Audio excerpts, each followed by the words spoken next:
नमस्ते सदा वत्सले मातृभूमि। हम लोग चर्चा करने जा रहे हैं उत्तर प्रदेश के यशस्वी मुख्यमंत्री माननीय योगी आदित्यनाथ जी की।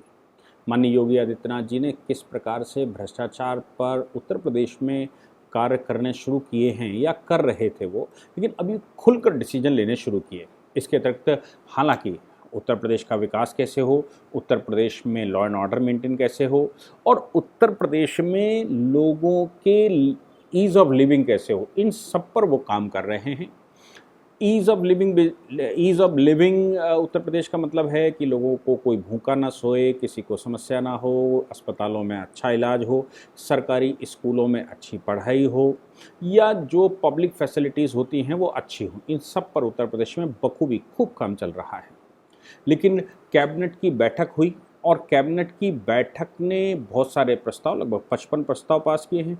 इसमें जो सबसे महत्वपूर्ण प्रस्ताव था, अभी हम लोग बात उस पर भी करेंगे कि भ्रष्टाचार के मामले में कांग्रेस से आए एक बड़े नेता, उनके मंत्री परिषद उनके मंत्री रहते हुए जिस प्रकार ट्रांसफ़र पोस्टिंग में बड़ा खेल हुआ है, उस पर कैसे योगी जी ने एक्शन लिया है। मैं बात कर रहा था जितिन प्रसाद जी की। वो पीडब्ल्यूडी मिनिस्टर हैं, बड़े अहम भूमिका में है, अहम मिनिस्ट्री उनके पास है और उनके डिपार्टमेंट में जिस प्रकार ट्रांसफ़र पोस्टिंग का खेल खेला गया, उस ट्रांसफ़र पोस्टिंग के खेल में किस प्रकार से वो पकड़ा गया और योगी जी ने क्या एक्शन लेना शुरू कर दिया है और किसी को माफ़ करने के मूड में योगी जी नहीं है, भ्रष्टाचार के मामले में तो खास तौर से, और दूसरा लॉ एंड ऑर्डर के मामले में। लेकिन फिर भी हम जान ही रहे हैं कि उत्तर प्रदेश लंबे समय से भ्रष्टाचार के चंगुल में जकड़ा रहा और चूंकि उत्तर प्रदेश लंबे समय से ऐसा जकड़ा हुआ है, इसलिए सफाई करना इतना आसान काम नहीं है। और कांग्रेस से खास तौर से बहुजन समाज पार्टी से खास तौर से जो लोग आए हों और दूसरी पार्टियों से, समाजवादी पार्टी से जो लोग आए हों, मंत्रिपरिषद मिल गया हो, उनका क्या हाल होगा। हालांकि जाने अनजाने वो ऐसा जानबूझकर कर रहे हैं या फिर उनको वर्क कल्चर बीजेपी का नहीं मालूम, ये सब कुछ प्रश्न हैं। इन सब पर हम लोग आज चर्चा करेंगे और बताएंगे कि योगी जी ने इस प्रकार के जो समस्याएं थी या इस प्रकार से जो भ्रष्टाचार के मामले आए, उन पर किस प्रकार एक्शन लिया। योगी जी की सरकार ने 55 प्रस्ताव कैबिनेट ने पास किए। जो सबसे महत्वपूर्ण प्रस्ताव था, वो प्रस्ताव पास किया $1 ट्रिलियन की इकोनॉमी कैसे उत्तर प्रदेश बनेगा। अब $1 ट्रिलियन की इकोनॉमी बनाने के लिए हम सब जान ही रहे हैं कि पूरे देश में 2014 से पहले जो सरकार थी वो पूरे देश की $1 ट्रिलियन इकोनॉमी पर काम कर रही थी। आज की तारीख में केंद्र की सरकार लगभग $3 ट्रिलियन पर है और $5 ट्रिलियन की तरफ है। फिर भी उत्तर प्रदेश सबसे बड़ा प्रदेश है, 20% के लगभग आबादी है और बड़ा भूभाग भी आता है। तो फिर अगर पूरे देश में $5 ट्रिलियन की इकोनॉमी है और 20% हम उत्तर प्रदेश वाले अकेले हिस्सेदार हैं, तो जाहिर सी बात है कि 20% इकोनॉमी में भी योगदान होना चाहिए। 20% इकोनॉमी में योगदान का मतलब हो गया, अगर केंद्र सरकार 5 ट्रिलियन पर जाती है तो हमें 1 ट्रिलियन पर आना ही होगा। अब $1 ट्रिलियन की इकोनॉमी बनाने के लिए कैबिनेट में विस्तृत चर्चा हुई, आवश्यकता महसूस हुई किन किन सेक्टर्स में काम करना चाहिए, क्या क्या ऐसे विषय हैं जिन पर अपने को काम करना है और क्या हम कर सकते हैं। इसके लिए कैबिनेट ने प्रस्ताव मंजूर किया कि हम एक एजेंसी हायर करेंगे, उस एजेंसी से सुझाव लेंगे, वो हर एक जगह पर काम करेगी, हर एक विषय पर, इकोनॉमी पर काम करेगी और वो हमें सुझाव देगी, तब हम उसकी तरफ बढ़ेंगे। दूसरे प्रस्ताव में बुंदेलखंड में प्राकृतिक खेती के लिए विकास खंड द्वारा 500 हेक्टेयर क्षेत्रफल में खेती की 470 क्लस्टर बनाकर मतलब होता है कि कोई पार्टिकुलर खेती का एक क्लस्टर बनाया, एक स्थान बनाया और उस पर कौन कौन सी खेतियां हो सकती हैं, कौन कौन सी चीज़ें इकट्ठी होनी चाहिए, उनको चिन्हित किया जाए, उन पर एक्सपेरिमेंट किया जाए और किसान को जो प्राकृतिक खेती है, प्राकृतिक खेती की तरफ डाइवर्ट किया जाए, उसके पैसे भी अच्छे मिलते हैं और अच्छा काम चलता है। $1 ट्रिलियन इकोनॉमी के लिए जो कंसल्टेंसी कंपनी उत्तर प्रदेश सरकार ने हायर करने की बात कही है, वो डिलाइट इंडिया का उसका नाम है। पुलिस विभाग, गृह विभाग में जितने वाहन निष्प्रयोग में हैं उन पर कैसे एक्शन हो, इन पर और कुछ प्रौद्योगिक यूनिवर्सिटियां बनाई जाएं, कुछ यूनिवर्सिटियों को बढ़ाया जाए, उनमें कुछ यूनिवर्सिटियां नई बनाई जाएं, और ये इन पर सब पर चर्चा हुई जो सामान्यतः होती है। हॉस्पिटल्स में क्या होना है, नए हॉस्पिटल्स बनने हैं, नए पंचायत क्षेत्र बनने हैं, क्षेत्रफल पंचायतों का बढ़ाना है, या फिर नगर महापालिका बढ़ानी है, नगर पालिका बनानी है, ये सब हुआ। हम लोग बात कर रहे थे उस विषय पर जो भ्रष्टाचार उत्तर प्रदेश में कुछ मामले सामने आए हैं नई सरकार बनने के बाद, खासतौर से जितिन प्रसाद के मंत्रालय में। आप लोगों को याद होगा कुछ दिन पहले ही ब्रजेश पाठक, जो कि मंत्री हैं स्वास्थ्य विभाग के, उन्होंने माननीय मुख्यमंत्री जी और मुख्य सचिव को लिखा था कि हमारे विभाग में जो ट्रांसफ़र पोस्टिंग का खेल है, कोई खेलने वाला है और इन विषयों पर हमें जानकारी भी नहीं है। यानी कि मंत्री को जानकारी हुए बगैर उन पर ट्रांसफ़र पोस्टिंग हो जाता है, उनके डिपार्टमेंट में ट्रांसफ़र पोस्टिंग हो जाता है, और बड़े पदों पर इधर से उधर ट्रांसफ़र हो रहे हैं जिनकी जानकारी उनको नहीं है। ऐसी स्थिति में माननीय मुख्यमंत्री जी, तो आप जान ही रहे हैं कि मुख्यमंत्री जी अगर उन्होंने किसी को मंत्री बनाया है और मंत्री ये शिकायत करता है कि हमारे कंट्रोल में मंत्रालय ही नहीं है, मंत्रालय के लोग कुछ और ही खेल कर रहे हैं, मेरा सेक्रेटरीट कुछ और खेल कर रहा है, मेरे सचिव कुछ और खेल कर रहे हैं जो मेरे वश में नहीं है, ऐसी सिचुएशन में सीधी सी बात है कि इसमें खिलाड़ी कौन है, तो उसका पता लगाना चाहिए। उसके लिए एक 3 सीनियर आईएएस की एक टीम बनाएगी और एसआईटी बनाएगी। उस एसआईटी को दिया गया काम कि भाई करिए। वो अभी जांच चल ही रही थी अश्विनी वो चीफ सेक्रेटरी के नेतृत्व में, और तब तक जितिन प्रसाद जी के मंत्रालय पीडब्ल्यूडी में एक बड़ा खेल सामने आया है। किसी ने शिकायत की कि यहाँ ट्रांसफ़र पोस्टिंग का एक बड़ा गेम चल रहा है। कुछ लोग तो ऐसे हैं जिनकी 1 महीने में 3 पोस्टिंग हुई, यानी कि पहले जनरल पोस्टिंग हुई, जनरल पोस्टिंग के बाद कुछ दूसरी जगह पोस्टिंग हुई, कुछ ले देकर उन्हें फिर से कहीं और भेज दिया गया। ये हम सब जान ही रहे, लोग पोस्टिंग रुकवाने के लिए क्या क्या करते हैं। पोस्टिंग रुकवाना, पोस्टिंग अच्छी जगहों पर जहाँ उगाई वाली जगह हो, ये अधिकारी अपने खेलते रहते हैं। तो इस परिस्थिति में ये सब कुछ चल रहा था। कुछ लोग 15-15, 20-20 साल से एक ही कार्यालय में बैठे हुए हैं और अधिकारी हैं वहाँ खेल रहे हैं। जिनकी पोस्टिंग होनी चाहिए उनकी पोस्टिंग नहीं हुई, जिनकी नहीं होनी चाहिए उनकी ट्रांसफ़र पोस्टिंग हो रहे हैं। यानी कि लोगों को परेशान करने का भी और मलाई के स्थानों पर बैठने का भी इंतजाम हो रहा था।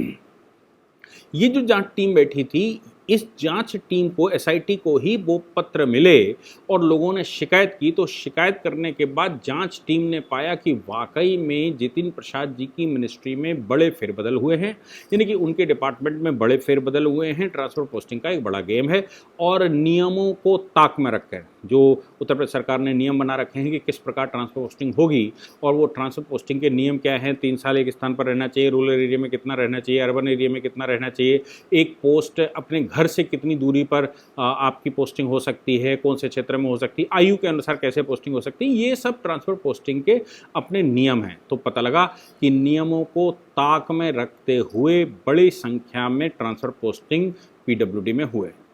अब सवाल ये पैदा होता है कि पीडब्ल्यूडी मिनिस्टर ब्रजेश पाठक जी की तरह ये तो कह नहीं रहा कि भाई ये हमारे डिपार्टमेंट में कोई और ही ट्रांसफ़र पोस्टिंग कर रहा है, और उनका ओएसडी उनके साथ है।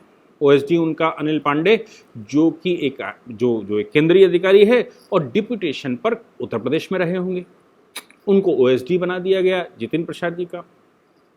जब ये गड़बड़ी पाई गई तो पाया गया कि ओएसडी इस मामले में बड़ा गेम खेल रहा था। एक चीज़ और है, बड़े मंत्रालयों की खास बात यह है कि मंत्री स्वयं एक्शन नहीं लेता, स्वयं कोई कार्रवाई नहीं करता, वो अपने ओएसडी को बोलता है, और ओएसडी इन्फ्लुएंस में लेकर कि भाई मंत्री जी का मैं ओएसडी हूँ। ओएसडी का मतलब होता है ऑफिसर स्पेशल ड्यूटी।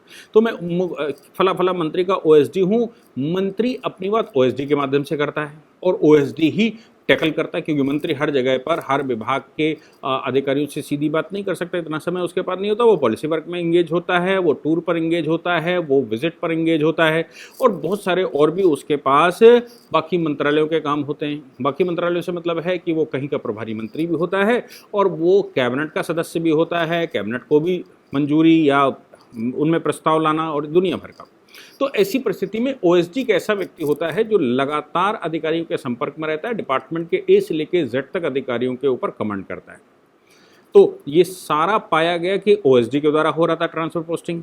माननीय मुख्यमंत्री जी को पता लगा, तो आप सोचिए कि एक सीनियर अधिकारी, एक सीनियर एडमिनिस्ट्रेटिव अधिकारी जो कि ओएसडी बनकर डिप्यूटेशन पर उत्तर प्रदेश में हो, मंत्री जी का ओएसडी हो, उत्तर प्रदेश सरकार ने, मुख्यमंत्री जी ने आदेश दिया कि इनको पुनः दिल्ली भेज दिया जाए। अब आप सोचिए कि दिल्ली से डिप्यूटेशन पर जिसको लिया गया हो या भेजा गया हो, मैं मान के चलूँ क्योंकि केंद्र और राज्य में दोनों एक ही पार्टी की सरकारें हैं, तो भेजा गया होगा। भेजने पर वो व्यक्ति अगर ऐसा कुछ करता है, उसके माध्यम से होता है, तो उसके दो मतलब निकाले जाने चाहिए।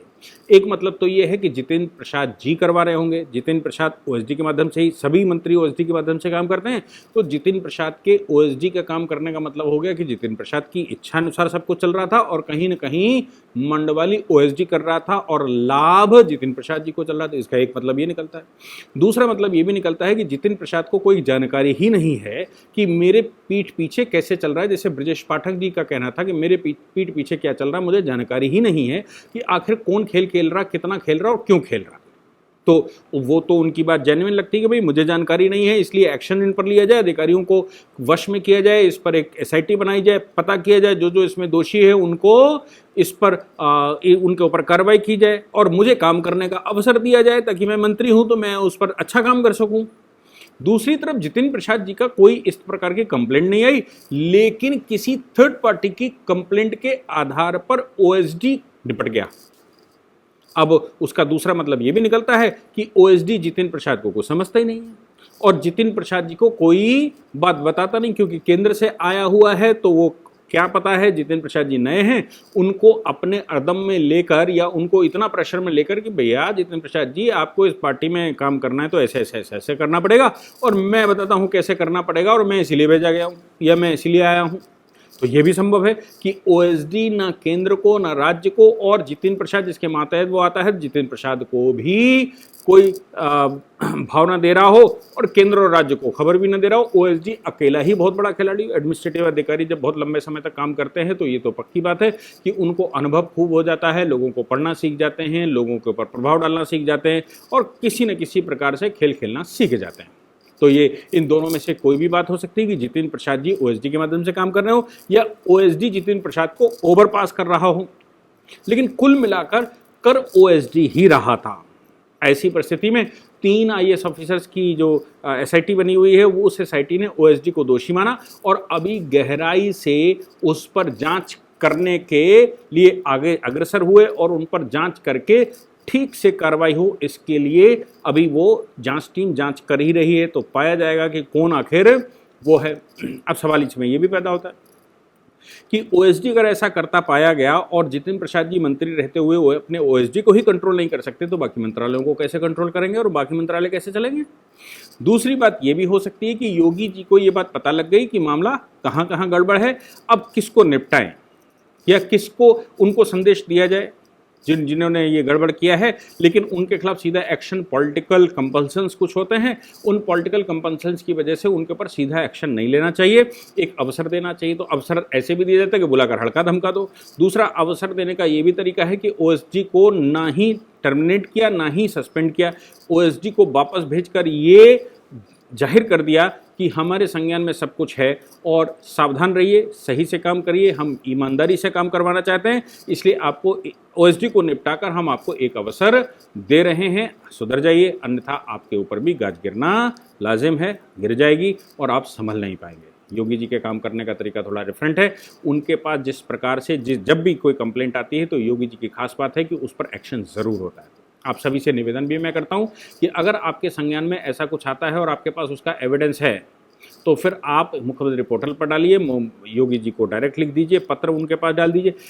जैसे ही इस प्रकार का कोई मामला उनके संज्ञान में आता है निश्चित रूप से वो उस पर एक्शन लेते हैं, ये उनके स्वभाव में है, क्योंकि भ्रष्टाचार खत्म किए बगैर प्रदेश का विकास नहीं हो सकता और प्रदेश को विकास के रास्ते पर ले जाना है तो बड़ी इकोनॉमी बनाना पड़ेगा और भ्रष्टाचार से no tolerance, law and order पर नो टॉलरेंस। और इंक्रोचमेंट की प्रॉपर्टियां, unauthorised construction, illegal occupation, illegal construction, इन सब पर योगी जी के विषय में आप सबको खबर मिलती होगी कि इन सब पर वो कठोरता से एक्शन लेते। फिर भी भाई इतनी पुरानी मशीनरी बैठी हुई है, इस मशीनरी को एक साथ रिप्लेस भी नहीं किया जा सकता, इस मशीनरी पर एक साथ एक्शन भी नहीं लिया जा सकता।